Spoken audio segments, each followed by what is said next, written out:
गिबियावनो ब्रह्म गियान नायगिरि साफ्रोमबो आइ आफामोननिसिम अननाय सिबिनाय खुलुमनाय आरो गाहाम हामलायनायखौ बावहरबाय। बे समाव आङो सासे गेदेमा शास्त्रबिद आफा सानसुमै ब्रह्म बाक्सा जिल्ला दुलाराय ब्रह्म धोरोम फोसाव आफादनिनो सासे फोसावगिरि बे सानसुमै ब्रह्म आफानिफ्राय जोङो मिथिनो नाजागोन जे जोङो आत्मा आरो परमात्माजों माबोरै मिलन जानो हायो। जोंनि सिबिनायनि गुबै थांखियानो जाहैबाय जोङो परमात्माजों मिलन जानाय। बे आत्माया परमात्माजों मिलन जायोब्लानो जोंनि सिबिनायनि उद्देश्यआ पूर्णांग जायो। दा बे बिथिङाव जोङो गुबै गाहायै मिथिनो नाजागोन आफा सानसुमै ब्रह्मनिफ्राय। गिबियावनो आङो सानसुमै ब्रह्म आफा नोंथांखौ जोंनि बे ब्रह्म गियान चेनेलाव बरायनानै लाग्रोबाय आरो नोंथांनि बे आयदाखौ आङो आवगायनो थाखाय गुरै खालामो। बे बिथिङाव शिबनारायण परमहंस आफाया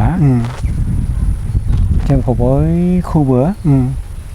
ब्रह्म होननानै बुंदोंना आफाना। दा जों ब्रह्म होनोब्ला अंग हिसाबै हा दै अर बार अख्रां सान अखाफोर हाथरखि हाला। दा बेनिखायनो परमहंस आफाया बुंदों जे ब्रह्म गासैबो जिब जगतान ब्रह्म। दा हानि अंश दैनि अंश बारनि अंश अरनि अंश आरो बिदिनो अख्रांनि अंश सान अखाफोरनि अंश नङा होमबा आफा? गासिबो जिबानो बे स्नि धातुनि अंश नङा होमबा आफा? बेनिखायनो गुबुन गुबुननि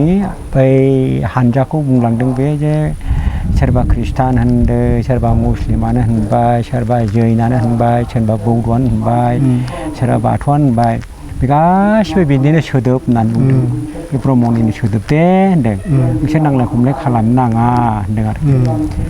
दा जोङो बे सोदोबखौ मोनफा मोनफा हमलायनानै बयबो जोङो हानजा दालांबाय। ओमफ्राय हानजा बानायनानै जों गोरोबलायनो हायि जाबाय सैलायै जाबाय एना एनि सोमजिबाय नङा होमबा आफा? दा बे बिथिङाव जोंहा नोजोर गैया। दा ओंखायनो परमहंस आफाया बुंदों नै ब्रह्म सिबियारिफोर बिसोरबो ब्रह्म जिब जगतान ब्रह्म हानि अंश दैनि अंश बारनि अंश अख्रांनि अंश सान अखाफोरनि अंश गासिबो ओंखायनो ब्रह्म ब्रह्मनि अनगा गैया होनदों आरो। ब्रह्म नै अख्रांनिफ्राय सान अखाफोरनिफ्राय ओरै हासिम जिब जगत दं जिब सृष्टि दं बेखौनो ब्रह्म होनो होनबाय। ओंखायनो जोंनि थाखाय रावबो गुबुन नङा। दा बे हिसाबै जों दिनै बे ब्रह्मखौ सिनायनो थांनायाव जोंनावबो मोनसे दा गावजों गावनो गोरोबलायनो हायै बुजिलायनो हायै मोनसे सोमजिदों। दा सोरबाबा मुसुखा फुथ्ला खुलुमनायबो सोमजिदों आरो बेनिफ्राय मुसुखा फुथ्ला बे जेनेबा बिबार बावनाय माबा माबिबो सोमजिदों। नाथाय परमहंस आफाया बुंदों अरां खुगाना बे स्नि धातु ब्रह्मनि खुगाया अरानो होनदों। बिसोर अराव होदो ना होनदों। अराव होबा सारा बिश्व ब्रह्माण्डआ गोथार जायो नोंसिनि अन्थराबो गोथार जायो ओरैबो ओरैबो गोथार जायो अराव हो होनदों। दा ओमफ्राय बेनि अनगा द्वितीय जिथु कल्पना खालामनाय बिसोर गासिबो जर' मुवा होनदों। बे जर' मुवाजों नोंसिनि मनखौ गोसोखौ जग दाजाबनाङा होनदों। एकमात्र जगथिजों जग जा होननानै बुंदों। बे जों खुलुमनायाबो जग जानाय ध्यान खालामनायाबो जग जानाय आरो जोङो अरजों जों जग होना खुलुमनायाबो अरजों जग जानाय जों गावखौनो दाजाबनाय जाहैबाय दाजाबजोबनाय। ओमफ्राय आबुंनि अनगायै माने नैथि उपासना कल्पना खालामना खुलुमनो नाङा। एकमात्र आबुङाव नोंखौ जग खालामदो माने मोनफ्रोमबो दिगखौ माने गावजों दाजाबनाय आफामोन। दा बेनिखायनो जोङो एसे शास्त्रखौ रिसार्च खालामना नायनांगौ। दा दिनै ब्रह्म धर्म माने सानजों मा बे जों माने धारन खालामदों जोंनाव माबायदि खालामदों मन' बुद्धि रुपै खालामदों। बे गोसो बुद्धिया अन्थराव दङ बाहेरायाव गाव जोंनाय दङ सान अखाफोर बेबो सेतना जोंनि अन्थरनि बे मन' बुद्धियाबो सेतना। जों जेरै उन्दुलांबा मन'आबो गोमोरलाङो बा जों खारन जायो जेबो मिथि रोङा थाम्फै अरलांदोंना मा अरलांदोंना ना ओरै जोंनि देहानि जियानो गुलांदों जा बेनि गियान फैया। मानि गियान फैया मन' आरो बुद्धि रुपै जोंना सेतना स्वरुपाव दङ। दा बे मन' बुद्धि सेतनाखौबो जों माजों जग खालामनांगौ बेखौसो बुंदों आफामोन। दा बेखायनो जों बे बाहेरानि जर' मुवाजों जोंनि बे मन' बुद्धिखौ जग खालामनो बादा होदों। ओंखायनो सत्संगेन बबेन मुक्ति असत्संगेन बन्दन होनदों। सदा बै जेंनाया ओमफ्राय बे जोंनायानो सेटना जोंनाबो अन्थर मन'बुद्धिया बे सेटना बेजों बैजोंसो प्लास जानांगौ जग जानांगौ दा भुला बेनो भुल जोङो ब्रह्मखौ सिनायोबाथ' भुल जानाङा जोंहा ब्रह्मआथ' हा दै अर बार अख्रां सान अखाफोर बेनो ब्रह्म नङा होमबा आफा दा ओमफ्राय बे ब्रह्मखौ जों थोंजों मिथिबाय आरो जों सौरासि लक्ष जोङो जनि जोनोम जायै जानानै दिनै बे मानसि मुर्तियाव फैबाय बा गियाननि मुर्तियाव फैबाय बा जोंनाव दा गुबुन गुबुन जिबाव सोरनावबा मन' दं सोरनावबा जर' दंफांफ्रा जर' बिसोरना हा दै अर बार अख्रां मोनबाल' दं मोनबा थादों आरो बे गासैबो जिबिफोरनियाव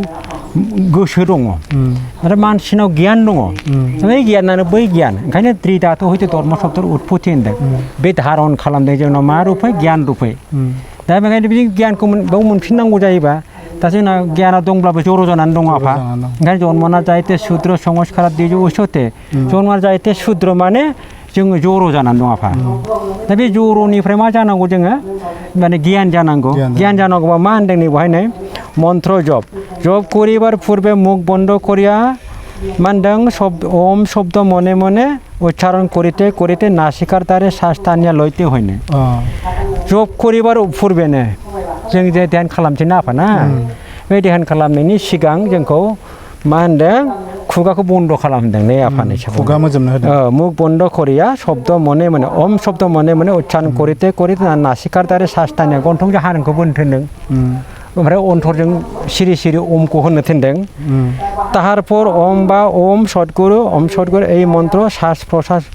সহ মুখ मा होनदों खुगा बुजिया अर्थात मने मने जब करते হয় खुगा बन्द खालामनाय बिदिसो होनदों आफा देना थारमाने बे जोंनाव मन'रुपै मन'रुप माने जोङो अज्ञान रुप माने जिब रुप माने बै गुबुन जिबजों तुलना होदों आफा दा गियानासो शिब बे जोंनायासो शिब दा बेखौ जों मोनफिननांगौ ओंखायनो मनखौ ओरैजाय जर' पदार्थआव जर' मुवायाव जों संग दाजाया आफा नों अन्थाइजों जग जानाय माने जर' मुवा जाहैबाय संग दानाय जाहैबाय बिफांजों जग जाबाय बेजों जग जानो मोना आफा गाहायजों बे जर' मुवाजों जों मथै जग जानो मोना दाना जोङो बे मनखौ ओरैजों जों माजों जोङो जग खालामफिननानै बेयाव हाबफिननाय आफा बेसोना दा बेनिखायनो जोङो खुगा बन्द खालामनानै मने मने जब करिते হয় অন্তরজोंसो অন্তরजों गाबज्रिनांगौ এইরূপ একবার অধিকার জপ করিলে অধিকবার জপ করিলে যেমন শ্বাস ফুরাইয়া যায় শ্বাসা আবুং जायो औ हां आबुं जायो एमनै आबार कथित मत श्वास स्थानिया लयते হয় ओमफ्राय बे आबुं जाखांनायनि उनाव आरो हगारनानै आरो बोना लाफिननांगौ बेबायदि बुंदों आफा हां बोलाय हगारलाय होनदों आफा औ नंगौ হয় लयते হয় आरो पुनराय पूर्वेर न्याय मन्त्र जप करते হয় बे हां बोनायजों लोगोसे हमनानै जों ओरै बोखोनानै खर' लासै दोनहैनानै हांखौ बन्द खालामनाय लोगो लोगो गथै देहायाव मुभ थैफ्रा खारसारजोबो आफा ओमफ्राय बेखौ लासै बन्द खालामनानै दोननाय लोगो लोगो गोसो ओरैबो जोंनि फहर फैयो आफा आलक फैयो जोंनाय फैयो बे आलकजों नोंनि गोसोखौ लासै गुरै खालामनानै ग्रोब मिलायना दोननांगौ होमब्ला नों ध्यान खालामनो ओरैबायदि गोसो जागोन गोदो मोथो मोनलांगोन नोंनाव खामना बाखना जेबो थाला आफा इमान सुन्दर बाथ्रा बुंदों आफा दा जों दिनै बे सिस्टेमै थाङैयाव थारमाने ध्यान खालामबाय थायोब्ला मानसिया जानला मानला रायलायनो बायो रागा जोंनायसो फैयो सिदा थानो लुबैयो खेंख्रा खेंख्रिखौ खोनासंनो मोजां मोनथ्रा आफा थोंजों जायो आरो जुदि बयबो मानबखौ जों ध्यान खालामहोनो हायोब्ला साफ्रोमबो सजा जागोन सिदा जागोन आफा दा बेसोथा थांखि अकल जोंल' नङा साफ्रोमबो मानबखौ बिश्वनि जथ' मानब दं बेखौ जों ध्यान खालामोब्ला बे फांफुङाव खर' होनाय नङा आफा बे बाथ्राखौ बेवहाय दोनदों आफा ओंखायनो दाना मा होनदों नै बेवहाय सुसि अबस्था सुसि उसुसिर हयबार प्रयोजन सुसि अबस्थाय श्रेष्ठ कार्य भगवाननि नाम लिरनो सुसि हयनाय जों जेथिया गावखौनो लेथ्रा सानदों गावखौनो सुवा सुथि सानदों बे समावनो ध्यानखौ नांगौ होननानै नांसिनगौसो आफा जाहाथे गोथार जायो नङा होमबा आफा ओमफ्राय मा होनदों नोंसोर उसुसि अबस्थाय मन'के आरो असत कार्य जग करा उचित নহয় नोंना आरो उसुसि जाखाबाय आरो लेथ्रायाव जुदि नों आरो बे गोसोखौ जग खालामफिनबावोबा नांथाबनाय माने जग जानाय ओमफ्राय बेहायखौ मा होनदों उचित নহয় बे नोंनि गोनांथि नङा होनदों नों लेथ्रा जाखानायाव ध्यान खालामनांगौ आरो लेथ्रायाव नों आरो दाजाबबावोबा फोनांबावोब्ला बेबायदि नङा होनदों बेदि गोनांथि नङा होनदों मैला खाफोर परिष्कार करा उचित बे मनखौनो मैला खाफोर होनना बुंदों आफा बे मैला खाफोरखौ नोङो परिष्कार खालामनाया गोनांथार होननानै बुंदों आफा करा उचित ओमफ्राय मा होनदों उहाके दौड़ ना करिया उहाते आरो मैला लागोन उचित नहेनो बेखौ नों सुवालासिनो आरो बेखौ मैलाखौ नों फोनांसिनोब्ला बेबायदि नङा होनदों बेबायदि माने खालामनो नाङा आरोखि बादा होदों आरो आफा अतएब बसिया बा बेरायते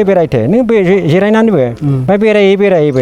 औ थाबायैबो समायाव जि समायाव बा अबस्थाते হোক মানে হৃদয়ে ভক্তি বা প্রেমের উদ্রেক হইলে পূর্ব কথিত রূপে মনে মনে জপ করা কর্তব্যनो नों थोननाय बायदि सिगां थोनबोनाय बायदि आरोखि नों सम जाब्लानो जोङो ध्यानखौ खालामनो हायो होनदों अकल जे मन्दिर अनुष्ठानाव खालामनांगौ बे नङा अबेबा नों बेरायनायावबो बा अबेबा थाबायनायावबो बेबायदि माने बै थोननाय बायदि खालामनो हायो होनदों आफा दै सकले आपन आपन परिबारबर्गखौ এইরূপ সৌরভ उपदेश देन गाव परिबारबर्गखौ बेबायदि उपदेश हो होनदों औ दे आफा दे এইরূপ जप करिते যখন তোমার स्वरूप ज्ञान হইবে নে नोंजों ओरै स्वरूप ज्ञान जानांगोन ना नोंजों ज' जाखाबाय ओमफ्राय देहायाथ' बिनिनोखा नालाय बेहा मोनसे थांखि दङ हयथ' 80 बोसोर 70 बोसोर 90 बोसोर बेबायदि मोनसे लिमिटआव दं बेयो दा नोंहा बे समाव जग जागौबाय ना नोङो बे देहाया थाला थाबाय बे जग जाखाबाय नालाय जों माजों नों थाला आफा बेखौसो होनदोंना देहानि गेजेरजोंसो होनदों ओमफ्राय जों दिनै देहाना क्लियार जायाखै आफा देहाना क्लियार जायोबाथ' बेफोरबायदि गन्डगल जाया दा थांखिनिफ्राय दोरोदनाय बायदि जाजोबदों ओमफ्राय मा होनदों स्वरूप अबस्था ओरैजों नोंजों गुबुन नङै भाब गुबुन नङै महर जिउमा गुबुन नङै भाब क्षुद्र ब्रह्माण्ड बृहद ब्रह्माण्ड एकय भाब जाबायना ओरै मा नांबावगौ आफा बेखौसो थिननो जोंखौ थोंजोङै नङा होमबा आफा ओमफ्राय जों दा ओरै असत पदार्थजों असत मुवाजों नोंनि बे गोथार गोरबोखौ जग खालामनाय माने असत संग दानाय जायो असत संग मुवाजों दानाय बै असतफोरजों आरोखि असत माने आं अबेबा मोनसे मावखौ होनाखै जेनेबा मोनसे मुसुखाव दाबाय बे असत ना आफा अबेबा मोनसे माबा जेनेबा दंफाङाव नों जग खालामबाय बेखौ असत मुवा ना आफा बेखौ संग जानाय जाबाय आरो ना आफा बेबायदिसो आफा दा बेनिखायनो आफा जोङो ध्याननि बेलायाव খুব मोजाङै बुजिनांगोन आफा ओंखायनो এইরূপ জপ করিতে যখন তোমার স্বরূপ জ্ঞান হবে তখন ওমকার ব্রহ্মক্রাইতে জপের আর প্রয়োজন থাকিবে নों স্বরূপ जाबायबा मा नांबावगौ आफा दे आफा दे ओरैनो नों स्वरूप माबालै स्वरूप स्थिति आफारलै माबाथ' जानाय नङा ना आफा मा होनदों आफा नैबेवहाय ओइ बेथ' दलल'सो जाबायना सोदोबनि दल आफा ना खिन्थु बिदि होनाखै नों निजेनो जों मा आफाजों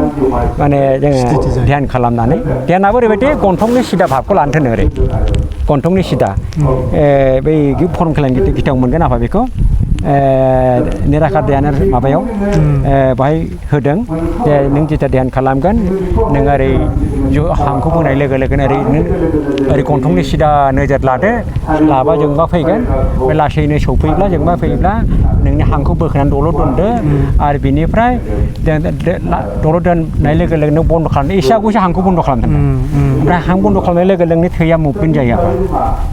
सोमावजोबो थैखौ ओमफ्राय ओरैबो जाहैबाय ओरैजोंबाबो दलद थाङा हमथानानै दोननाय जायो आफा जों माखौबो लासै नोंनि गोसो गुरैयै बेजों जग खालामनानै होदो ओमफ्राय नों हगारनानै थादो ओमफ्राय लासै हाङा हालाबा मनजों गोसोजों अमसत गुरु गोसोजों खनसे हायो खननै हायोबा नों 1 घन्टाबो खालामनो हागोन 2 घन्टाबो खालामनो हागोन ओमफ्राय 20 मिनिटसो नों खालामोब्ला उदैया गोरा जायो आफा गोरा जायोब्ला हांखौ बोनो हाया हगारनोबो हाया जायो ओमफ्राय बे 20 मिनिटखौ बारलांबाय 25 मिनिट 30 मिनिट जाहैबाय हाङाबो गुरै जाबाय बोनोबो गोरलै जालाङो आफा आरो बेबो प्रबल जोङो आफा इमान सुन्दर होदों आफा बिनि अनगाथ' दा जों जा नुदों ओमफ्राय मुं कल्पना खालामनानै गावखौनो गोदाव सोराव लांजोबनाय बायदि नुदों आफा दा बिदि नङामोन आफा दा ओंखायनो जों ब्रह्मआनोखा गथै देहायाबो ब्रह्मजों दा ओंखायनोथ' ब्रह्म टाइटेल लानो थिनदोंना फरमसा आफाया बे सौरभ स्थिति गावनि थाफिननाय बे ब्रह्मजों थाफिननायखौनो सौरभ स्थिति होनदों आफा हायाव थाफिनबाय दैयाव थाफिनबाय अराव थाफिनबाय बाराव थाफिनबाय अख्राङाव थाफिनबाय मनाव गियानाजों माने थाफिनबाय बेखौनो सौरभ स्थिति होनदों आफा सातथा तत्व गोरोबनाय अबेबा मोनसे कल्पना खालामनानै अबेबा मोनसेयाव थांगोन बे नङा आफा तत्वआ बेनो आफा हाजों थाफिननाय दैजों थाफिननाय अरजों थाफिननाय बारजों थाफिननाय आरो बेनिफ्राय लोगोसे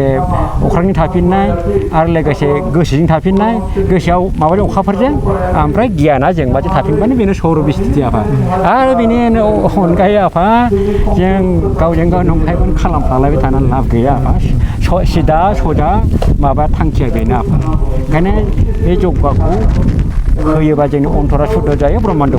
परिष्कार जायो नङा होमबा ओमफ्राय जोङो अन्तरा शुद्ध जाबाय ध्यान खालामनो गोरलै जाबाय गुरै जाबाय आरो बेनिफ्रायथ' सान अखाफोरजों जोंखौ सानफ्रामबो जग जानो थिनदों नङा होमबा धारन खालामदों नङा होमबा आरो बेनिफ्राय आबुं जायोना बावल' नांथाबदो होनलांदोंना फोरोंखाबाय दा बे आबुंनिफ्राय जों एरखेनो नाङा आरो माने नोंबो क्षुद्र ब्रह्माण्ड फिसा ब्रह्माण्ड बे जाबाय बृहद ब्रह्माण्ड जों दाजाबफिननांगौल'सो ओमफ्राय मन'बुद्धियाथ' थैया आफा बेथ' चेतनथार गोथांथार जेरै आफा हजोंबो बेनो जागोन बांसिनसो डाबल जाहैगोन आफा मिथिया आफा बेसो आफा दे आफानिसिम साबायखर थाबाय रोजा रोजा साबायखर होबाय ब्रह्म गियाननि जानानै बे समाव जोबोद गेबेङै आफाया ज्योति धारन खालामनाय ओंखार जप प्राणायाम खालामनाय गासैबो आयदाखौ ज्योति स्वरूपजों आत्माजों परमात्माया माब्रै मिलन जानो हायो बे आयदाखौ जोबोद गोरलै सरल भाषाजों बिथाङा जोंनि गेजेराव फोरमायथिलांबाय जोबथारनायाव आफानिसिम फिन खनसेबाव खुलुमनाय सिबिनाय बावहरनानै दिनै बे आयदाखौ एसेयावनो दोनथ'नाय गोजोन्थों।